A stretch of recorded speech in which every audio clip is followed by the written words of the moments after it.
अस्सलाम वालेकुम स्टूडेंट्स। आज हमारा lecture number 3 exercise 1.1। Last lecture के अंदर हमने एक्सरसाइज 1.1 को स्टार्ट किया था, जिसके अंदर हमने क्वेश्चन 8 तक सॉल्व कर लिया था। आज हम लास्ट के 3 क्वेश्चंस रह गए, question number 9, question number 10, question 11, इसको सॉल्व करेंगे। तो स्टार्ट करते हैं आज का लेक्चर। तो क्वेश्चन नंबर 9 जो है, solve the following complex equation. ये पुरानी बुक में भी ये क्वेश्चन था, हमारी जो ओल्ड बुक है फर्स्ट ईयर की, और उसी के कुछ पार्ट्स यहाँ पर दिए गए हैं। पहला पार्ट है x comma y 2,3 equal to -4,7। अच्छा जी, तो इसको सॉल्व करना स्टार्ट करते हैं इसको। तो सबसे पहले मैंने क्या किया, 2,3 जो है यहाँ पर मल्टीप्लाई हो रहा था एक्स कॉमा वाई से, मैं इसको इक्वल टू साइड लेके डिवाइड की फॉर्म में मैंने इसको डिवाइड में लेकर चले गया। अब ये मैंने क्यों किया, इसमें एक और तरीका भी है कि हम इक्वेशंस बना के साइमल्टेनियसली सॉल्व कर सकते हैं, लेकिन एक बेहतर तरीका जो मुझे लगा मैं ये है कि मैं इसको डिवाइड में ले जाऊं और डिवाइड का फॉर्मूला अप्लाई कर दूं, क्योंकि डिवाइड का फॉर्मूला हम पढ़ चुके हैं पहले प्रीवियस क्वेश्चन मैंने पढ़ा है, तो काफी आसान होगा इसको करना। तो मैंने कहा डिवाइड में वहां ले गया मैं इसको। तो 2,3 आ गया हमारे पास। अब डिवाइड में हमने formula a comma b divide by c comma d, ये फॉर्मूला है, ये हम पीछे प्रीवियस लेक्चर के अंदर इस फॉर्मूले को देख चुके हैं, मल्टीप्लाई के फॉर्मूले को और डिवाइड के फॉर्मूले को। a बराबर है -4 के, b बराबर है 7 के, c बराबर है 2 के और d बराबर 3 के। आपने सिर्फ वैल्यूज को पुट ऑन करके सिंप्लीफाई कर रहे हैं। आई होप ये चीजें आप लोग को आनी चाहिए, इंटर के स्टूडेंट्स को ये सिंप्लीफिकेशन आनी चाहिए, इसलिए मैं इसको जल्दी जल्दी गो थ्रू करवा रहा हूँ बस। तो हमारे पास वैल्यू आ गई 13/13, तो 13 से 13 कट जाएगा, 1 आ जाएगा। और दूसरी है 13 1 13 एंड 13 2 26। तो हमारे पास आंसर आ गया 1,2। तो x और y की वैल्यू जो हमारे पास आ गई है 1,2। ये था इसका पहला पार्ट। नेक्स्ट पार्ट के ऊपर मूव ऑन करते हैं। आई होप ये क्लियर होगा, इसमें कुछ ऐसी चीज नहीं है कि कोई मुश्किल चीज हो, सिर्फ आपने 2,3 को डिवाइड करवाया और डिवाइड के फॉर्मूले को अप्लाई करके सिंप्लीफाई कराया और आपके पास x और y की वैल्यूज आ गई। नेक्स्ट पार्ट पे बढ़ते हैं, इसका लास्ट पार्ट है, 2 पार्ट है इस क्वेश्चन के अंदर। अच्छा जी, नेक्स्ट पार्ट है x प्लस 3 आयोटा के ऊपर whole square equal to 2y iota. सही है, ये 2 नहीं है यहाँ पे। और एक और बात बता दो, अगर आप बुक पे क्वेश्चन देखेंगे तो x प्लस 3y के ऊपर जो होल स्क्वायर लगा हुआ है वो नहीं है, वहां पे मिस प्रिंटिंग हुई है, क्योंकि बैक बुक की बैक पे जो आंसर्स हैं वो नहीं मैच कर रहे अगर आप बगैर स्क्वायर के इसको सॉल्व करते हैं। तो ये बेसिकली पुरानी बुक का ही क्वेश्चन है, उसमें स्क्वायर था तो स्क्वायर रख के इसको सॉल्व करवाऊंगा। तो आंसर हमारा मैच कर रहा है फिर बुक से। तो उसको सॉल्व करते हैं। सबसे पहले हमने फॉर्मूला लगा दिया, x प्लस 3 आयोटा का होल स्क्वायर है तो फॉर्मूला लग जाएगा a square plus 2ab plus b square.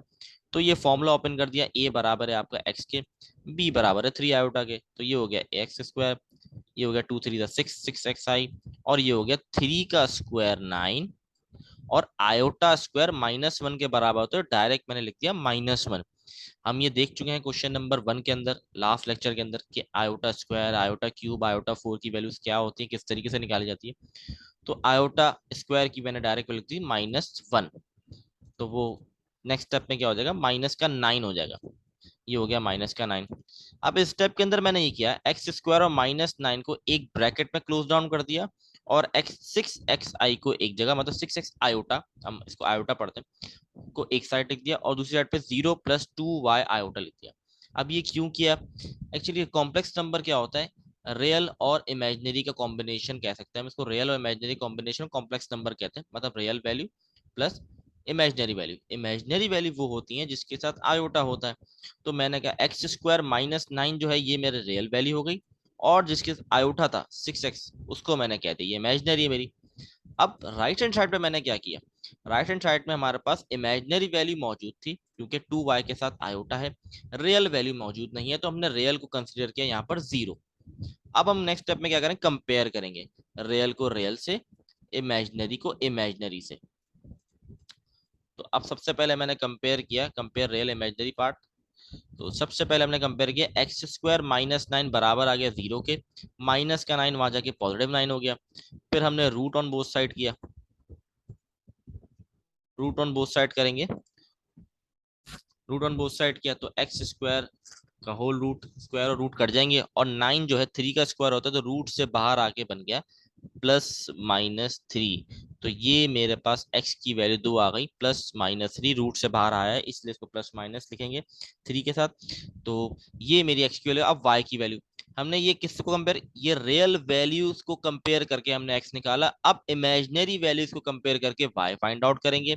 Imaginary value हमारे पास है 6x equal to 2y, iota नहीं लिखेंगे, अगर आप लिखेंगे भी तो वो कट डाउन हो जाएगा।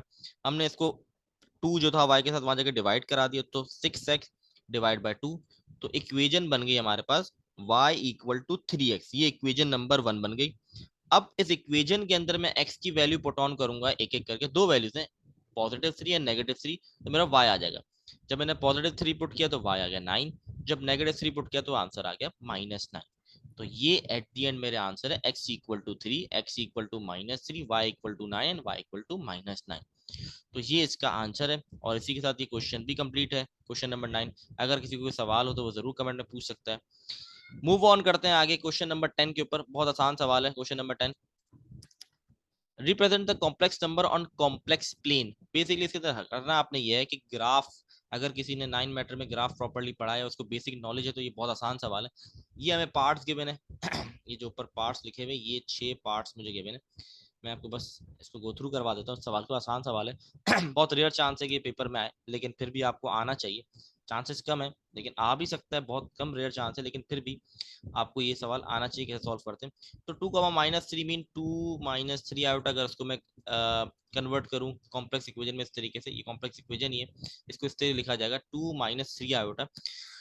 तो इसको प्लॉट करना है आपने, ये रहा आपका 2 - 3 आयोटा। ये मैंने एक सॉफ्टवेयर के थ्रू इसको डायरेक्ट इसमें प्लॉटिंग कर दी है। आपने, मैंने सिर्फ दिखाना है, आपने ये प्लॉट करने के बाद आपने सिर्फ लाइंस को ये जोड़ देना बस। अगर ग्राफ पढ़ा हुआ है तो बहुत आसान है आपके लिए, कोई सवाल आप बोलेंगे बहुत इजी सवाल है। इसी दूसरा पॉइंट है 3,4, तो ये रहा 3,4 पॉइंट, इसको भी हम स्ट्रेट लाइन में ड्रॉ करके ज्वाइन कर देंगे। इसी तरीके से बाकी पॉइंट्स को भी करना है। इसके अंदर ऐसा सच कोई मुश्किल चीज है नहीं। 9 मैटर की मैथ्स आप लोग पढ़ के आए होंगे, तो आपको ग्राफ आना चाहिए, और ये बेसिक है बिल्कुल, इसमें कोई ऐसी चीज नहीं है। तो ये चीज आपको आनी चाहिए, और बस आपने वैल्यूज को प्लॉट करना और लाइन ड्रॉ करके इस तरीके प्लेन बनाना, बस यही करना था इस सवाल के अंदर। मूव ऑन करते हैं नेक्स्ट क्वेश्चन के ऊपर। इंपॉर्टेंट है और बहुत ही आसान क्वेश्चन है, और लास्ट क्वेश्चन है हमारा ये। अच्छा, क्वेश्चन नंबर 11 है, find the length of the vector represent the complex number. Complex number की लेंथ निकालनी है। लेंथ निकालने के लिए हमारे पास फॉर्मूला जो है वो आप पहले पढ़ चुके हैं, वो है एब्सोल्यूट नंबर, या हम कॉन्जुगेट, ओ सॉरी, मॉड्यूलस भी कह सकते हैं इसको, ये दोनों नाम इसको कह सकते हैं। जैसे हमने एब्सोल्यूट वैल्यू निकाली थी, उसी तरीके से बिल्कुल एग्जैक्टली हमें सॉल्व करना है। जैसे a² + b² होल रूट में था, वैसे ही a आपका बराबर है -5 के, b बराबर है 2 के, आपने स्क्वायर अप्लाई किया 25 + 4, तो आंसर आ गया 29। आप लिखेंगे √29 is the length of the vector, या एट द एंड आप ये आंसर लिखेंगे।